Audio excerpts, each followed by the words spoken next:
Joe Biden loses IT as Karoline Leavitt reveals nightmare news on Biden budget. It was supposed to be a routine budget review. Just another carefully choreographed session in the Eisenhower room, white papers, murmurs, press passes, and polite nods from pre-written talking points. President Biden sat at the center, flanked by his senior advisors, flipping through briefing notes like a man already in control of the narrative. But then Karoline Leavitt entered. Quietly. No cameras followed. No grand entrance. Just a single folder in her hand and a look in her eyes that made even the most seasoned staffers glance twice. She wasn't scheduled to speak. No one expected her to. In fact, most assumed she was there to observe, young, sharp, but too new to stir anything serious. But when the chair opened the floor for remarks, she rose without hesitation. Walked straight to the mic. No apology. No small talk. Just presence. Her voice didn't shake, didn't rise. It cut. This budget doesn't just miss the mark, she said, locking eyes with the man across the table. It erases the working class. The room stilled. Biden froze mid-turn of a page. An aide at his side dropped their pen. You could feel it, something had slipped. This wasn't an offhand remark. This was a loaded sentence. And no one in that room was prepared for what would come next. Because what Karoline held in that slim folder wasn't theory. It wasn't political theater. It was evidence. The kind that doesn't just raise eyebrows, it shakes foundations. But the part no one knew yet? What she said next wasn't even the worst of it. Karoline didn't raise her voice. She didn't need to. She simply opened her folder and pulled out a single document. Then another. Then one more. 3 sheets, stapled, highlighted, each stamped with an official Office of Management and Budget header, each marked revised draft, internal only. She looked up. These weren't part of the public submission, she said plainly. They were tucked behind cross-reference tags. Quietly amended. Quietly reclassified. Quietly deleted from the version you all received. Biden shifted in his seat. An advisor leaned in, whispering something fast and low. Karoline waited. Then she tapped the top document with her finger. Page 7. Line 14. You'll see $6.3 billion removed from vocational training programs in rural districts. That same amount shows up again, reallocated under something called Climate Flex Infrastructure Relief. She paused. But that relief only applies to 4 companies, all based in New York, all with direct campaign bundling ties to the White House. You could feel it, a slow current running through the room. The members who had tuned her out before were now leaning forward. One even reached for their tablet, typing fast. Across the aisle, Biden's energy changed. His hand moved to the mic, but Karoline didn't flinch. It gets worse, she continued. The administration's language claims these changes were made in consultation with nonpartisan economic advisors. But I contacted 3 of the economists listed. None of them were even aware these revisions existed. Someone gasped. This wasn't opposition rhetoric.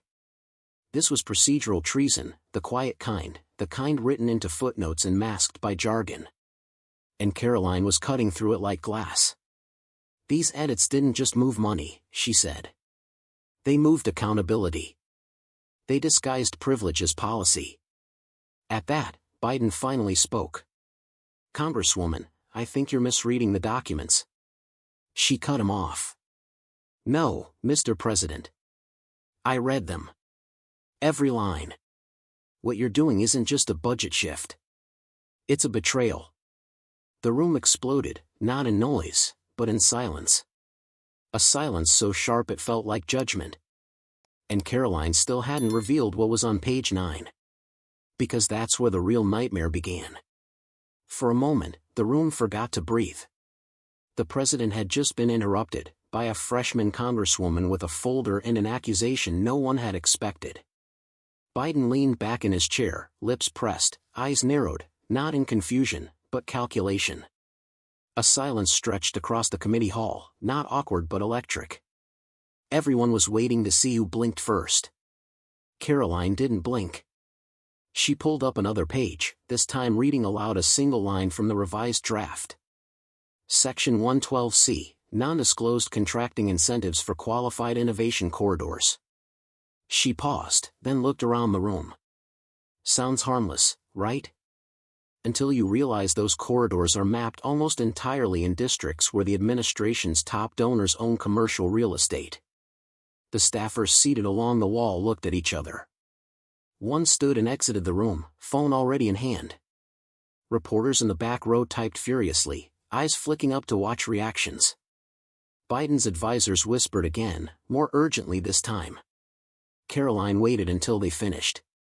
Page 9, she said, sliding the final page into view, includes an internal memo, undated, and signed, but authenticated, recommending the reallocation of funds away from regional healthcare grants in 10 states. Why? Because those regions lack digital investment scalability. She didn't need to explain. Everyone in that room knew what it meant. States without political influence. States without billion-dollar data hubs. States full of working-class families, forgotten by design. Biden leaned forward again, trying to steady the floor beneath him. You're cherry-picking language, Congresswoman. Budgets are nuanced. Those lines reflect economic strategies, not. Karoline didn't move. Economic strategies that divert $11.2 billion from real people to real investors. Not hypotheticals. Names. Contracts. Even a signed waiver from the Energy Commission to allow fast-tracking of permits for just 3 companies, one of which, conveniently, donated over $750,000 to your PAC last cycle. This time, there was no rebuttal. Just a flicker of something behind the president's eyes. Not guilt. Not fear. Recognition. Karoline stepped back from the table. Her voice softened, but the weight behind it doubled. The American people don't expect perfection, Mr. President. But they deserve transparency. And this budget doesn't deliver it. It buries it. That line hit like a bell ringing across marble. And then came the shift. It started with a conservative columnist tweeting a clip from the hearing with a single sentence. That was not politics. That was prosecution. Within minutes, the hashtag budget blindside trended. Clips of Karoline's remarks flooded timelines. Cable networks cut away from their scheduled coverage to air the footage. CNN's anchor blinked into the camera and simply said, "We've got a story developing here." Outside the hearing room, protesters on both sides had gathered by instinct, their signs half finished, their chants confused, but growing. Inside, something more subtle began happening. Senators who had previously dismissed Karoline as ambitious and green now glanced sideways, uncertain. Not because they disagreed with her, but because they hadn't seen the documents. Not like this. And Biden? He sat still. Too still. His fingers, once tapping impatiently, were now interlocked tightly across his lap. Because he knew this wasn't just a news cycle storm. This was the beginning of a reckoning. But Karoline wasn't finished. Not yet. Because the next name she was about to say out loud wasn't even in the public budget. And when she said it, everything would change. By the time Karoline Leavitt left the committee room, the story had already ignited. Her name was splashed across news tickers. Headlines ranged from Rising Star grills Biden on budget ethics to Leavitt drops bombshell in live hearing. But inside the West Wing, there was no curiosity, only fury. Within an hour, the White House communications team scrambled into response mode. Talking points were distributed, press liaisons instructed to discredit without direct engagement. The official line? Representative Leavitt misrepresented classified documents and misunderstood economic mechanisms. But the tone didn't match the speed. It was too fast. Too loud. Too defensive. And then the leaks began.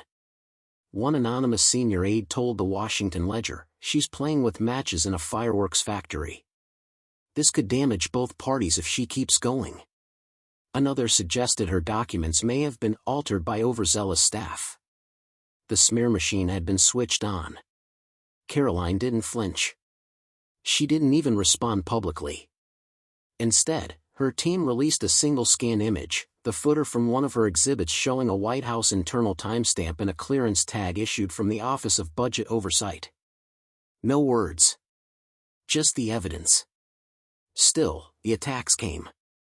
Conservative-leaning outlets that usually supported her cautiously pivoted. "Is Leavitt overreaching?" read one churn. Political influencers hinted at her past roles in media, implying she was orchestrating this for visibility.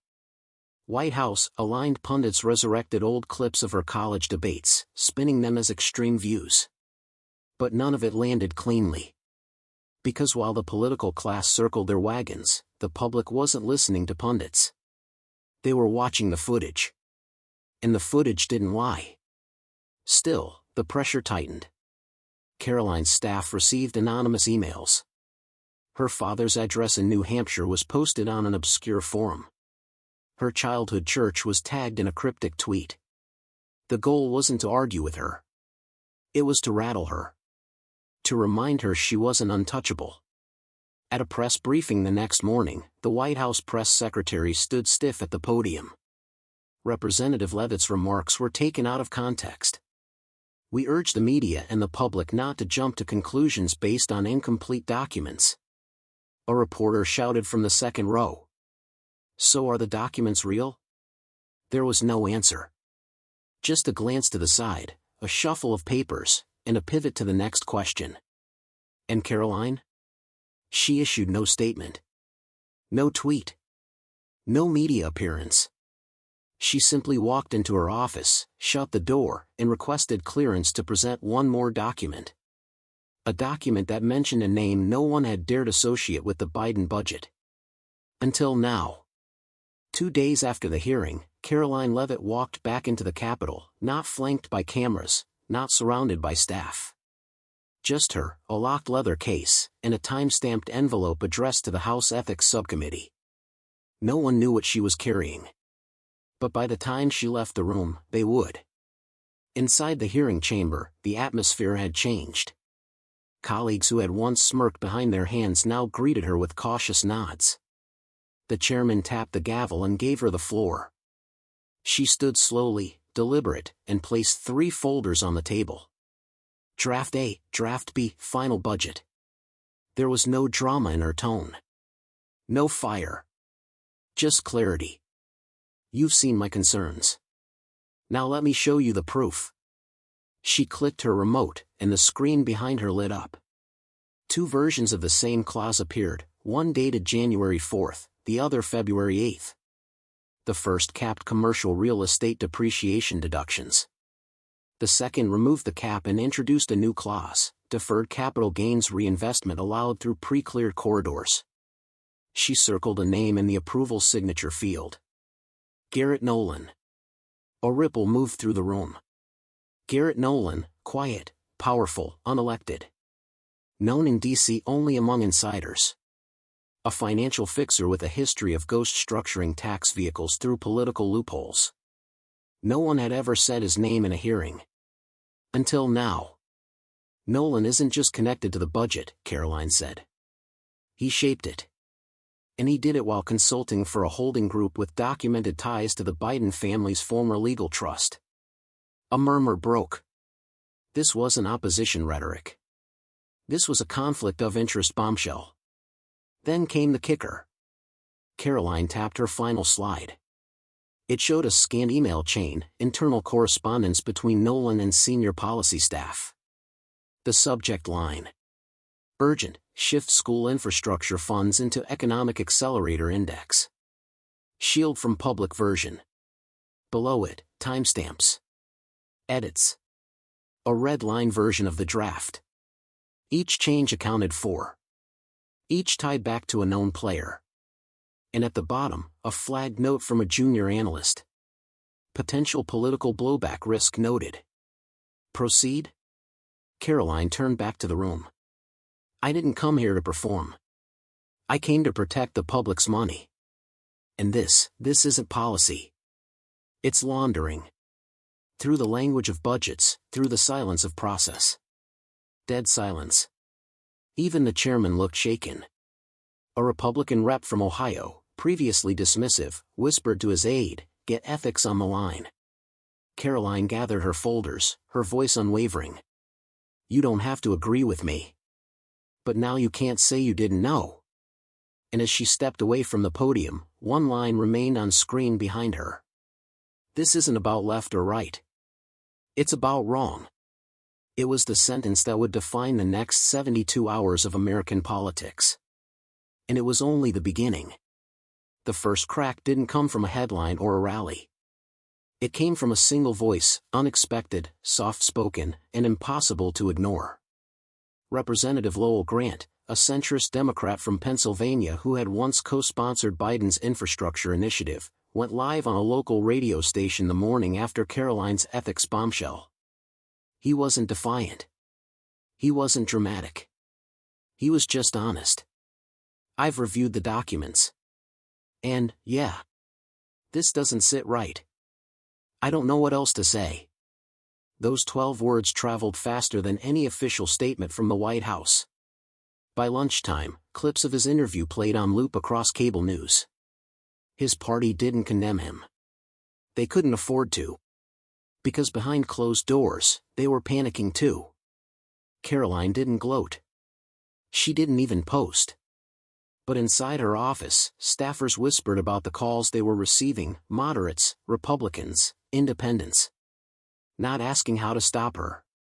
Asking how deep the documents went. And on the streets, something shifted. In cities and suburbs, in states red and blue, people who'd never paid attention to the federal budget suddenly wanted answers. A single mom in Phoenix called into a local news show and said, "I just found out my district lost school repair funds while some millionaire in Boston gets a tax break. I'm not a political person, but this made me angry." That was the moment. Not a headline. Not a scandal. But a mother, a voter, saying out loud what others had only felt. Meanwhile, a Republican congressman from Montana, Shane Kinley, broke ranks during a live town hall. His voice was firm but unshaken. "I didn't vote for Leavitt. But if even half of what she showed is true, we've got a serious problem. This isn't about party. This is about money. And who it's really serving." The room didn't boo. They applauded. Karoline sat alone in her apartment that night, the lights dim, the emails still pouring in. She didn't feel like a hero. She felt tired. But not shaken. Because for the first time in weeks, she knew she wasn't the only one standing. And Washington was starting to feel it. Karoline didn't sleep the night before the next hearing. Not because she was afraid of what might be said, but because she knew what wouldn't be. The silence now had shape. It had faces. It had names. It pressed against her apartment walls like a quiet warning, "You've gone too far. Stop now." That morning, as the sun rose behind the Capitol dome, she walked alone down Constitution Avenue. No cameras. No tweets. Just her briefcase, and the knowledge that every step forward made her a bigger target. Security had been increased. Her team no longer posted her movements in real time. Anonymous calls had tripled. But she didn't flinch. Because the truth, once spoken, doesn't shrink back, it demands to be followed. Inside the hearing room, things had changed. The whispers had stopped. Now came the calculation. Who would stand beside her? Who would step back? Karoline didn't wait for introductions. She stood, placed a single page on the desk, and said, "This document contains time-stamped edits made after the budget had been finalized, edits that directly benefit a fund managed by Garrett Nolan, using taxpayer dollars. There is no misinterpretation here. There is no gray area. There is only a question: what are we willing to accept?" She looked across the room, not at the president, not at the cameras, but at her colleagues. Because if we accept this, we're telling every voter in every district that corruption is fine, so long as it's well-dressed and written in legalese. No one moved. And then, quietly, a Republican congresswoman from Iowa, who hadn't said a word in weeks, nodded once. Just once. But it was enough. The wall was cracking. Outside, reporters scrambled to reframe the narrative. Was this the end of the budget? The beginning of a bipartisan reckoning? A political shift? Karoline didn't answer. Instead, she returned to her office, took off her heels, and sat quietly on the edge of her desk. Her hands trembled, not from fear, but from restraint. A junior staffer peeked in. "Ma'am, what now?" She didn't look up. Just stared at the file in her lap and whispered, "Now, we finish what we started. Because truth doesn't need permission. But it does demand a price." And she was still willing to pay it.